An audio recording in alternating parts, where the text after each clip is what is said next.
This is the pattern of America. Movement on highways that span the country. Trucks that move most of the goods we buy. Cars that carry us to and from our work, to and from our vacations.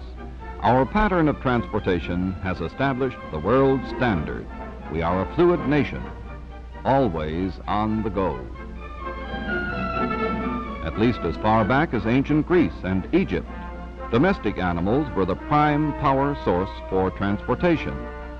And we inherited horses bred in Europe and developed our own breeds. This is Southbend, Indiana in 1852. In that year, in that Hoosier town, two brothers started a business, little dreaming it would be an operation success more than 100 years after their first design became a wagon, emblazoned with a name that was to be famous long before the horseless carriage. It was a week's work, this first Studebaker. Now the year is 1858. John Studebaker returned to South Bend to find brother Henry in business. Where's Clem, John wanted to know. He was in business with Henry. They had drawn up a pact of partnership. Clem wrote, "I will sell all the wagons Henry can make." Henry wrote, "I will make all the wagons Henry can sell." And they both signed. Henry really wanted to farm, but already his wagon-building fame was spreading. Henry told John, among other things, that Clem had just been given an order for 10 wagons for the Army, their first order for more than a single wagon. And there were other plans, too, plans for a full line of wagons. There would be surreys, traps, vehicles for every need. John joined the venture, put up capital, and helped the young venture grow.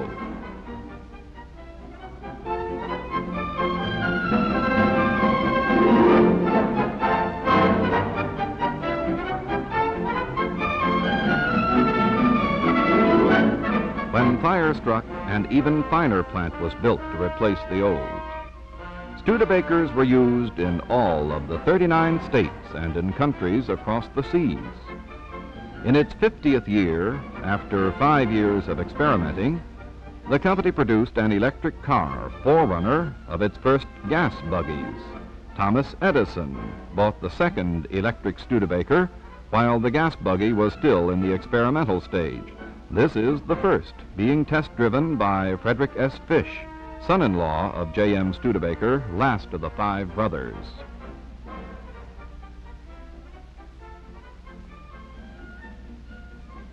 J.M. was getting on in years, but he retained his critical faculties.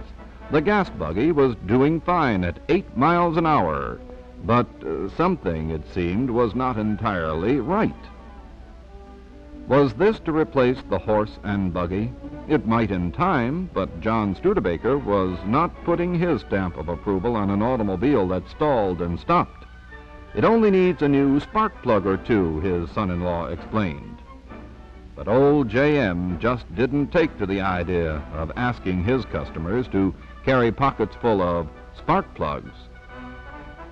"Come back when it's improved," were his words.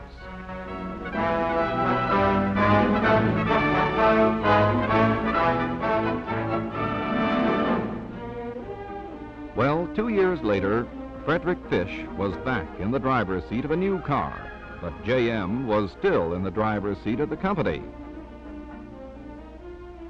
Any car he endorsed would have to be as good as the wagons which built the company's reputation. The new model went 16 miles an hour. "Sure," said J.M. Studebaker, 16 on a straightaway, but can it climb a hill? Horses could climb hills, but how about a gas buggy? Well, you shift gears and... Sure enough, she made it. The experimental run was a success.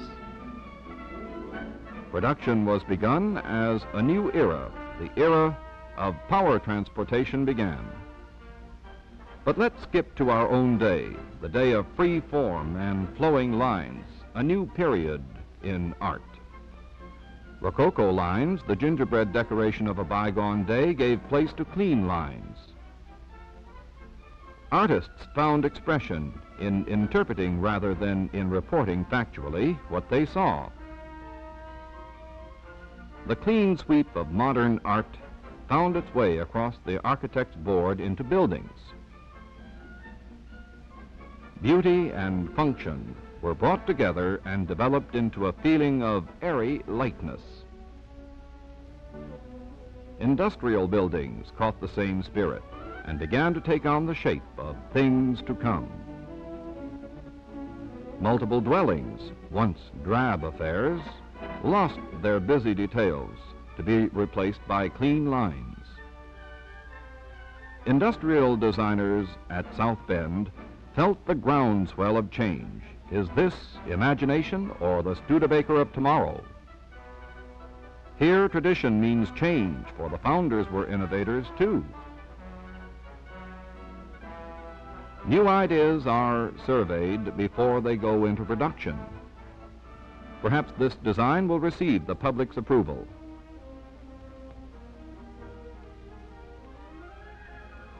Imagination or reality? Many imaginative Studebaker-Packard designs and innovations have captured public fancy and set style changes for the industry.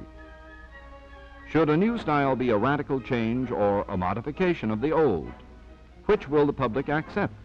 Can you work in the free feeling of modern art, the light, airy lines of modern architecture without outpacing public taste and approval?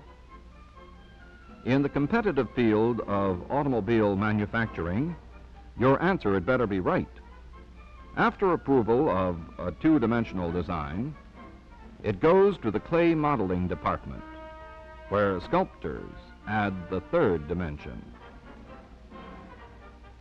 A wooden base is covered with clay to be contoured and shaped.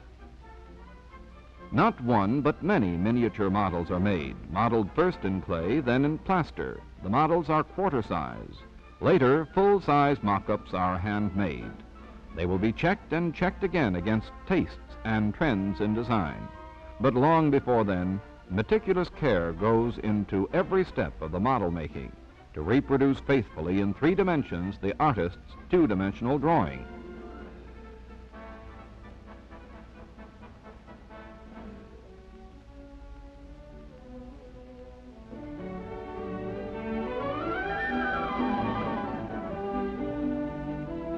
When the go-ahead signal is given to a new model, other artisans and craftsmen behind the scenes will jump into action. It will be their job to make the jigs, dies, and special machine tools to reproduce in a twinkling the hand-shaped parts of the clay model. But before that can happen, it must pass in review before the critical eyes of specialists. Specialists whose job it is to interpret public opinion in terms of acceptance and to interpret the design in terms of production efficiency. It takes a lot of hidden work to be a continued operation success.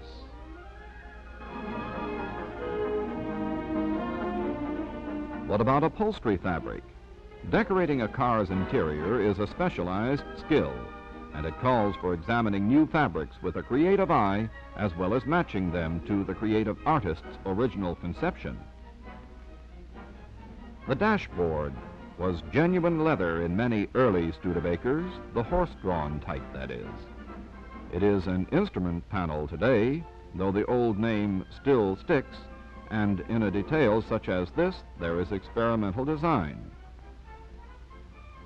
The experimental handmade mock-up must be translated back into drawings. But drawings, different from those made by the artist we saw earlier. This is the body engineering department, where individual parts of a new model become engineering drawings.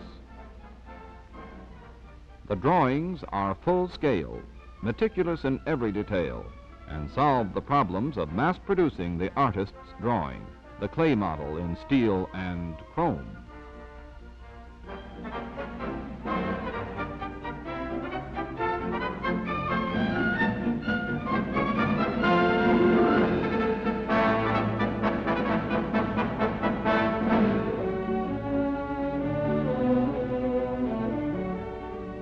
Design and production appear to be worlds apart. But here at Studebaker-Packard in Southbend, Indiana, the two are brought together, beginning here in the foundry, where only prime metal is used. You couldn't tell the difference between prime metal and reworked metal just by looking at it, but it shows up in the performance of finished parts.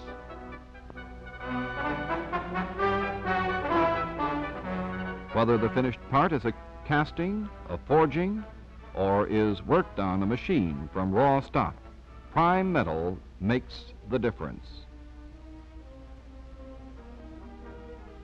Metals are alloyed, of course, and to be sure that each batch is up to the required standard, a sample is poured into a test mold. Certain characteristics can be checked immediately.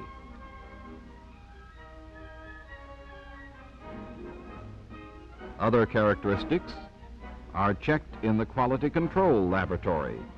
Science stands behind the design into production story. And science has an ally in production floor experience. Experience and know-how that seems to, well, you can say it seems to run in the family. Employment turnover is a minor problem, for here at Southbend are fathers and sons working side by side. Here are many third-generation employees, young men whose fathers built horse-drawn Studebakers and the great Conestoga wagons to carry pioneers westward across the plains. The standards of quality have remained unchanged, but modern production methods, such as the stamping operation, represent an industrial revolution. The months of experimental designs, forms, and shapes are embedded in the stamping dies. Engineers divided the complete design into manageable fractions of the total car. Each fraction or part became an individual set of dies, dies to strike sheets of metal into the designs, shapes, and forms originally devised on the drafting boards and in the clay and wooden models.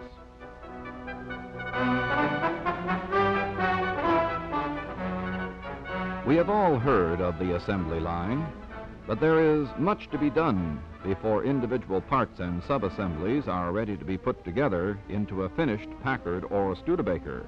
Individual handwork on fenders, for instance. Handwork followed by the use of automatic machinery. The tacking welds are made manually and are followed by automatic spot welding. Even the welding itself is scientifically planned to give maximum strength to the joined units.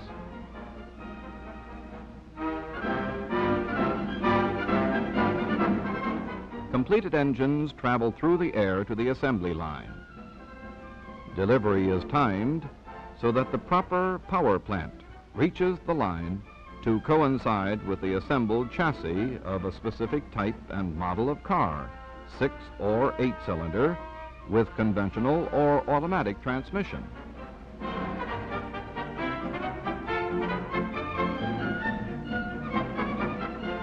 The frame has traveled upside down along the assembly line for most of its journey to facilitate the installation of the front end assembly, gasoline tank, rear axle, and other underslung components. Then it is turned over to receive the engine, which is carefully positioned and fastened before final connections are made.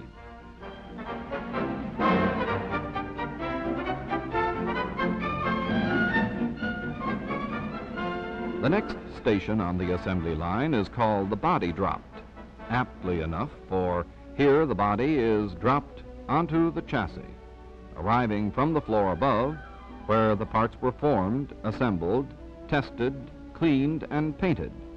Being a multiple-story structure gives the Southbend Manufacturing and Assembly Plant more than 126 acres of usable floor space.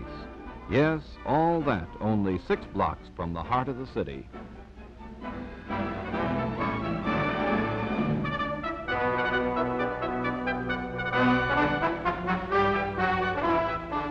The fender assemblies, we saw them being spot welded earlier, are added to the body and fastened firmly to become an integral part of the outer car.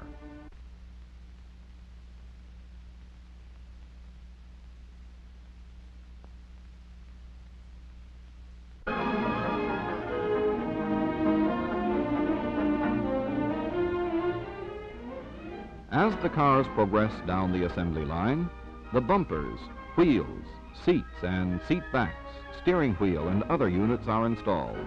Here and at later points, trained inspectors check details. The engine is tuned up to deliver top performance. Headlamps, brakes, doors, upholstery, paint finish. Every detail is scrutinized, here and later on the dollop line, as it is called. And at these points, any slips or errors in workmanship are caught and corrected. Now their first journey is over, a journey of more than 3,100 feet along the final processing lines, where more than 1,000 workmen are stationed, fastening, assembling, checking, testing. The cars take their second journey, another short one, to the shipping dock for loading on railroad cars or specially designed over-the-road piggyback transports. Here comes the first post-war Studebaker, to be followed by later models, all of them style pacers in the trend toward modern design. But now let's meet the president of this Operation Success.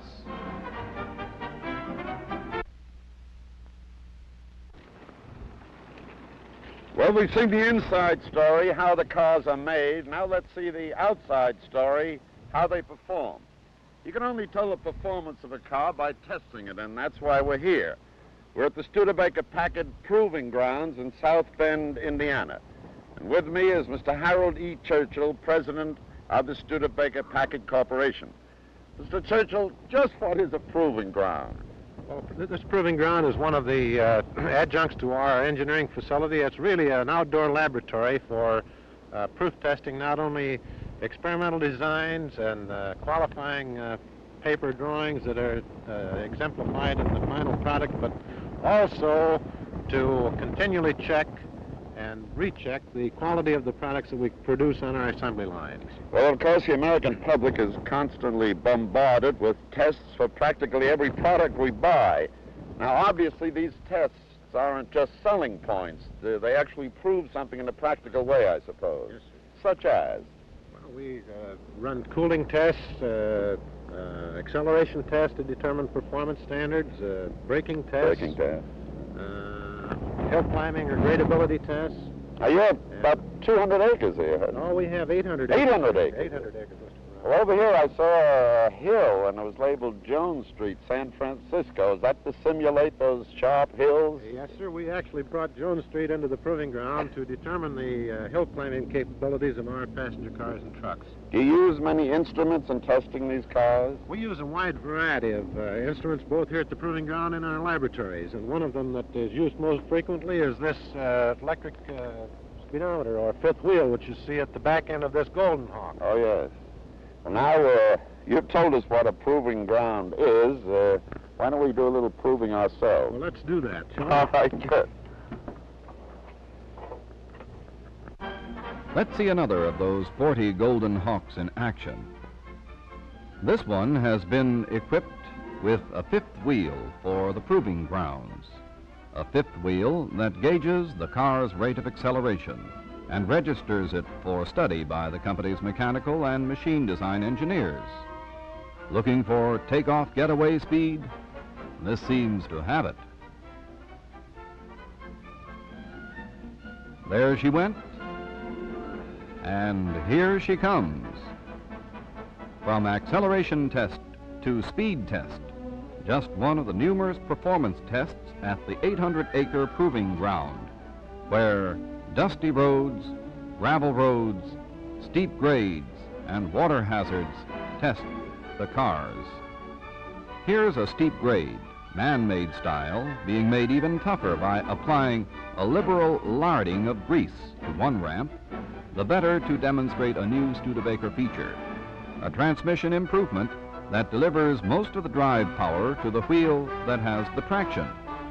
It doesn't look like any trig at all, climbing the greased ramp. But let's take another look and see what happens under these conditions. Here we go again, driving an older model. It does not have twin traction. The grease on the ramp simulates the snow, ice, or mud that you might encounter, with this result. Up you go part way, and then get stuck like our friend here. The demonstration is proof that ideas and new designs are not limited to the mere looks of the automobiles. Beauty is more than skin deep, and design makes progress under the hood. Engineers are innovators too. Tests of all types for both cars and trucks give speedy answers to engineering problems and questions. For instance, how fast, in how short a distance, will standard brake stop a stock model car traveling at high speed on a country road, a gravel road, a highway? The answer is important to all of us, for the automobile is the American family's magic carpet. Yesterday, a luxury, today a necessity in keeping with the tempo of our lives.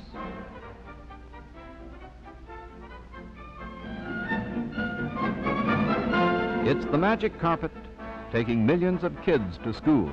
For that, if for no other reason, we demand margins of safety in construction, performance, and braking power. Well, the engineers and production men, they have children too, and a love of them goes with their love of cars into design and production.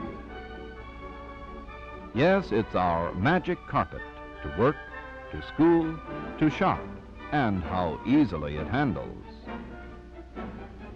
While the women have their fun in the supermarket, we men get to work in our cars, ready to put in a grueling day of hard work, and if things go right here at the office, who can tell? We may work overtime, 36 holes instead of 18. Well, wherever we go, whatever the occasion, today's production outgrowth of the wagon business, started in 1852, has blended design and performance into acceptance and an operation success.